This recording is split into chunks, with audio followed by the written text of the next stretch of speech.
Towards the 2022 general election, President William Samoei Ruto had to poach Omwana Wahana, Musalia Mudavadi, Moses Masika Wetangula, Amason Jeffa Kingi, and Alfred Mutua, not specifically for votes, if you ask me, but rather for image. Listen, one thing that I have always believed is that President William Samoei Ruto could have still won the 2022 general election even without Kina Papa Waroma joining his Kenya Kwanza camp, because he just wanted them for a nationalistic outlook and not specifically for votes. And so, do you think that the Murima Crusader should deploy such a strategy against President William Samoei Ruto in the next anticipated election so that he could win against Ruto? From where I sit, I believe if he can deploy it, it is likely to work to his advantage, because this strategy could serve several purposes for him beyond votes arithmetics.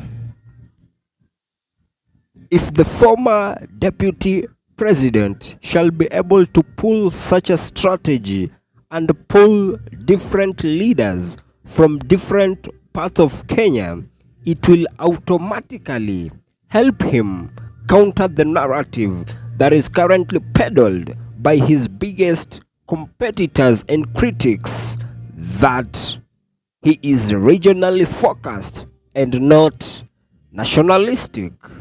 So, with this strategy at hand, it could also help him appear as a unifying figure than a leader who is only operating from his isolated Murima region.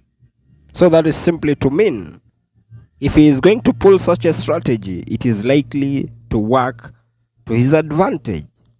Essentially, if at all the Murima Crusader, Geoffrey Rigathi Gachagua, shall be able to pull leaders from different parts of Kenya and his camp have a nationalistic outlook, I kid you not, it is likely to signal very serious political intent, thus shifting the media and the public perception from viewing him as only a Murima king to a national political player.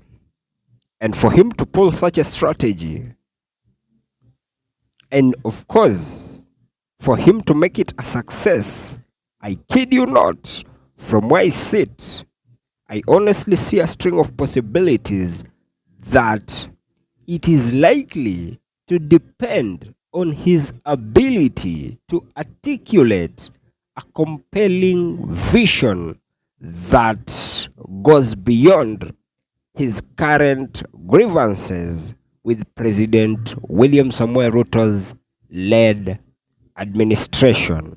But with that at hand, the only challenge that I anticipate the Murima Crusader may face is that his current relationship with the establishment makes it next to impossible to attract all these mainstream political figures compared to how President William Samoei Ruto did it towards the 2022 general election. If you remember pretty well, Ruto did it successfully because all he did best was for him.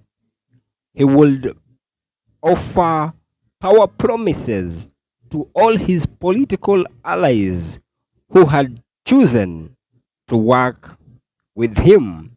But if things are going to remain constant in regard to this case, remember, he is currently barred from holding any public office.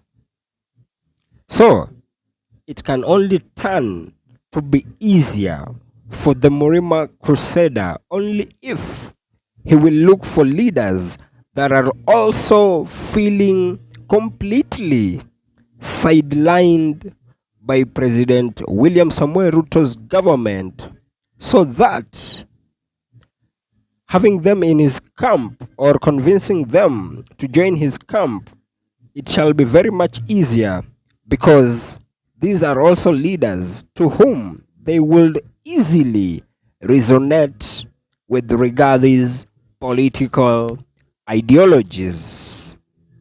How I wish that they will just think from the same political point of view, with the purpose of their end goal being unseating President William Samoei Ruto in the next general election. Remember, it is like it is also coming to his senses. That is why in the last weekend we did see the former deputy president selling himself in the entire coastal region, together with people like Stephen Kalonzo Musyoka. So I strongly believe if he shall be able to galvanize and push his agenda and the campaign against President William Samoei Ruto in the entire country, and not specifically in the Mount Kenya region, he could stand a better chance of unseating President William Samoei Ruto. But from where I sit, it actually still remains a wait and see situation. And as I come to the penultimate part of this episode, that has just been my opinion. If by any chance you do have a contrary opinion to mine, you can as well just feel free to drop them in the comment section, and I'll give them a right of reply. And by any chance, if you've been watching my videos and you have not subscribed, you can as well just consider hitting on the subscribe button. Thank you, and may God bless you.